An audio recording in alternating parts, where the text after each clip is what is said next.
हर हर महादेव। केदारनाथ पैदल यात्रा टिप्स। अगर आप केदारनाथ धाम की यात्रा पैदल करना चाहते हैं तो मेरा आज का वीडियो इसी टॉपिक से जुड़े। आज मैं आपको केदारनाथ यात्रा पैदल से जुड़े ऐसे टिप्स देने वाला हूं जो कि आप सभी लोगों के लिए बहुत यूजफुल साबित होंगी, और आप अगर उनको फॉलो करते हो तो फिर आप बहुत ही आराम से अपनी केदारनाथ धाम की यात्रा पैदल कर सकते हैं। तो चलिए स्टार्ट करते हैं अपना टॉपिक। जैसा कि आप सभी को मालूम ही है, इस समय 4 धाम की यात्रा चल रही है और 4 धाम की यात्रा में से एक धाम हमारे केदारनाथ धाम भी है, जहां हर कोई शिव भक्त जाना जाता है। हालांकि काफ़ी लोग ऐसे हैं जो मडरगस्ती वाले लोग होते हैं, जिनको केवल मौज मस्ती करना होता है, लेकिन मैं ऐसे लोगों की बात नहीं कर रहा हूँ। मैं उन लोगों की बात कर रहा हूँ जिनके मन में शिव भगवान के लिए सच्ची भक्ति है, क्योंकि ऐसे लोग अपने शरीर पर कष्ट झेल के भी वो अपनी यात्रा कर सकते हैं। वरना जो मौज मस्ती वाले लोग हैं वो तो घोड़े पे बैठ के भी एक जानवर को दर्द दे के भी ऊपर जा सकते हैं और फिर फ़ोटो खिंचवा के वापसी अपने घर आ सकते हैं। केदारनाथ धाम की यात्रा का जो असली मज़ा है वो पैदल ही है। मैं भी हर साल केदारनाथ धाम की यात्रा करता हूँ और मैं भी पैदल ही अपनी केदारनाथ धाम की यात्रा करता हूँ। पैदल चलने का जो मज़ा है वो आपको ना तो हेलीकॉप्टर में आना है, और घोड़े तो यह भूल ही जाइए। यहाँ मैं आपको सजेशन नहीं करूँगा कि आप अपनी यात्रा घोड़े से करिए। आपको अगर यात्रा करनी है, अगर आपको यात्रा का फल चाहिए, तो फिर आप पैदल ही अपनी यात्रा करिए। आप बहुत आराम से पैदल यात्रा कर सकते हैं। हालांकि काफ़ी लोगों को बहुत ज़्यादा परेशानी पैदल यात्रा में होती है, उसका मेन कारण है वो तैयारी नहीं करते। तो कुछ ऐसे टिप्स मैं आपको देना चाहूँगा जो कि मैं खुद अपनी यात्रा से पहले करता हूँ। तो देखिए, केदारनाथ धाम की जो पैदल यात्रा है वो 17 किलोमीटर का ट्रैक है, और उस ट्रैक को पार करने में कम से कम आपको 8 से 9 घंटे लग जाते हैं। अभी सिचुएशन ऐसी है कि आपका यात्रा का प्रोग्राम बना, आप में से बहुत से लोग ऑफिस में काम करते होंगे, बहुत से लोग अपनी दुकान पे काम करते होंगे, तो उनको कहीं भी घूमने का मौका नहीं मिलता, पूरे दिन बैठे रहते, जिसकी वजह से उनके शरीर को आदत नहीं होती पैदल चलने की। तो अगर आप अपनी केदारनाथ धाम की यात्रा पर आ रहे हैं, वो भी पैदल यात्रा करना चाहते, तो आप कम से कम 1 या 1.5 महीना पहले ही इसकी तैयारी शुरू कर दीजिए। आपको रोज़ कम से कम 4 से 5 किलोमीटर पैदल चलना होगा, यानी एक तरह की जॉगिंग करनी है। सुबह शाम आप पैदल चलिए। आप जितना ज़्यादा पैदल चलेंगे उतनी ज़्यादा आपके शरीर को आदत होगी, और फिर आप बहुत आराम से अपनी केदारनाथ धाम की यात्रा कर सकते हैं।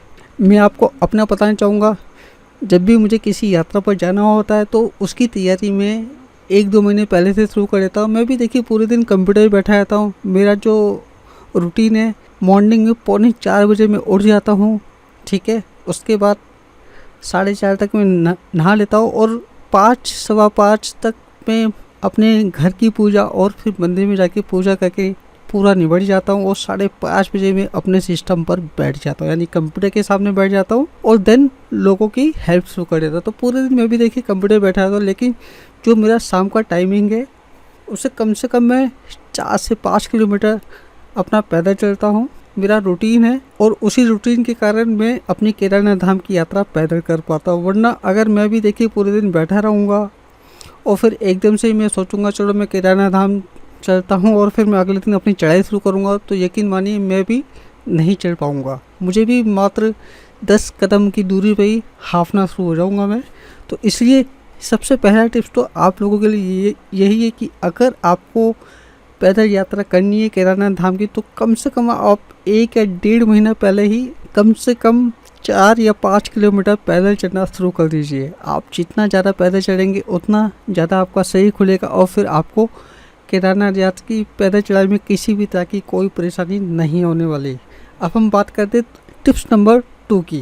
केदारनाथ की पैदल यात्रा एक पहाड़ी इलाके में, तो जो आपके जूते हैं, जूते आपके काफ़ी स्ट्रॉन्ग होने चाहिए। ये नहीं कि आप चप्पल पहन के अपनी यात्रा करिए, ऐसा बिल्कुल भी नहीं है। आप हालांकि स्पोर्ट्स शूज़ भी पहन सकते हैं, लेकिन जो नीचे का तलवा होता है काफ़ी स्ट्रॉन्ग होना चाहिए, क्योंकि जगह जगह आपको ठोकरें भी लग सकती है, और हो सकता है केदारनाथ धाम के जो पैदल रास्ते से कहीं कहीं नालियाँ भी बनी है। ऐसी बड़ी बड़ी नालियाँ हैं कि आपका पैर उसमें घुस सकता है, जिसकी वजह से आपके पैरों में मोच भी आ सकती है। तो इस चीज़ से बचने के लिए आपके जूते काफ़ी स्ट्रॉन्ग होने चाहिए।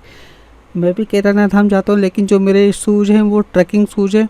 उससे जुड़ा वीडियो मैं पहले ही अपने इस चैनल पे दे चुका हूँ, फ़ोटो मैं आपको दिखा रहा हूँ और उसका जो वीडियो है आपको ऊपर आई बटन पे क्लिक करके मिल जाएगा। तो आपके जो जूते हैं वो भी काफ़ी स्ट्रॉन्ग होने चाहिए अगर आप केदारनाथ धाम की यात्रा पर जा रहे हैं। और टिप्स नंबर 3 ये है कि आपके पास खाने पीने का सामान होना चाहिए, पानी की बोतल होनी चाहिए और एक इलेक्ट्रोल का पैकेट होना चाहिए। ये सब जानकारी मैंने पहले ही अपने चैनल पे दे चुकी है और इससे जुड़ा वीडियो मैं पहले भी अपने चैनल पे अपलोड कर चुका हूँ। फ़ोटो मैं आपको दिखा रहा हूँ, आप चाहें तो मेरा वीडियो वॉच कर सकते हैं और उन सभी सामान को अपने साथ ज़रूर रखिए जो कि आपको केदारनाथ धाम की यात्रा पे जरूरत पड़ने वाली है। अब बारी है अगली टिप्स की।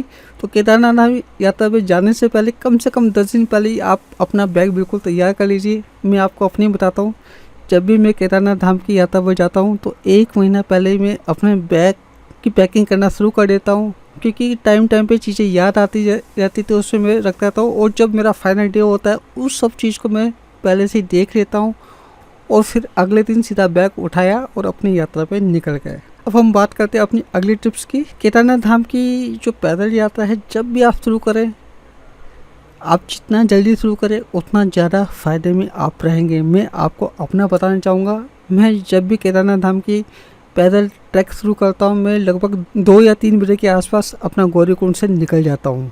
ये वो टाइम होता है जब अंधेरा होता है, मौसम भी ठंडा होता है और अपने को चढ़ने में किसी तरह की कोई परेशानी नहीं होती। सबसे बड़ा कारण है सूरज, धूप, क्योंकि जब धूप निकल जाएगी फिर आपको चढ़ने में काफ़ी ज़्यादा परेशानी होगी। लेकिन अगर आप 2 बजे भी अपना ट्रैकिंग शुरू कर देते हैं तो जब तक धूप निकलेगी तब तक तो आप आधे रास्ते से को भी कवर कर चुके होंगे और एक ऐसे रास्ते भी होंगे जो बिल्कुल खड़ी चढ़ाई है। केदारनाथ धाम की जो सबसे खड़ी चढ़ाई है वो आपकी आती है रामवाड़े के बाद। रामवाड़े के बाद बिल्कुल खड़ी चढ़ाई, लेकिन जब तक सूरज निकलेगा तब तक तो आप वो पार कर चुके होंगे। तो बस मैं आपको यही सजेशन करूँगा कि आप अगर पैदल यात्रा कर रहे हैं तो आप 2 या 3 बजे गौरीकुंड से अपनी पैदल यात्रा शुरू कर दीजिए।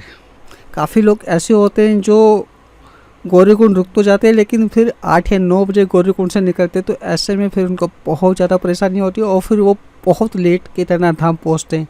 अगर आप केदारनाथ धाम की यात्रा जल्दी शुरू करेंगे तो आप बहुत जल्दी केदारनाथ धाम पहुंच जाते हैं। जब मैं अपनी यात्रा शुरू करता हूं, अगर 3 बजे भी मैं शुरू करूंगा तो लगभग 11 बजे के आसपास मैं केदारनाथ धाम पहुंच जाता हूं और फिर मेरे पास काफ़ी टाइम होता है केदारनाथ घूमने का। काफ़ी सारे जगह हैं जहां आपको जाना चाहिए, वरना काफ़ी लोग ऐसे हैं जो सिर्फ मंदिर जाके वापसी आ जाते हैं। लेकिन और भी बहुत जगह है जहां आपको जाना चाहिए, खासकर भैरवनाथ का मंदिर तो आपको ज़रूर घूमना चाहिए। बाकी तो भोलेनाथ तो हमारे मेन है ही, लेकिन अगर आपके पास टाइम है तो फिर आप वहाँ घूम सकते हैं। जब आप केदारनाथ धाम की पैदल यात्रा शुरू करें तो आप खाते पीते हुए जाइए। ये नहीं कि आप भूखे पेट जाएंगे तो फिर आपको बहुत ज़्यादा प्रॉब्लम आने वाली है। और अपने पास पानी की बोतल जरूर रखिए, साथ ही साथ इलेक्ट्रोल का पैकेट रखिए। जब भी आप पानी पिएं, बहते हुए झरने का जो वहाँ शुद्ध पानी है वही पिए और उसमें इलेक्ट्रोल का पाउडर डाल के पानी पिए, तो आपको देखिए किसी तरह की कोई प्रॉब्लम नहीं आने वाली है। केदारनाथ की पैदल यात्रा के दौरान काफ़ी लोग ऐसे हैं जो बैठ के जाते हैं, यानी 5 मिनट चलेंगे फिर बैठ जाएंगे, 10 मिनट चलेंगे फिर बैठ जाएंगे, तो ऐसे में उनके पैरों में दर्द होने लगता है। देखिए मैं भी आराम करता हूँ, ये नहीं कि मैं कंटिन्यू चलता रहता हूँ।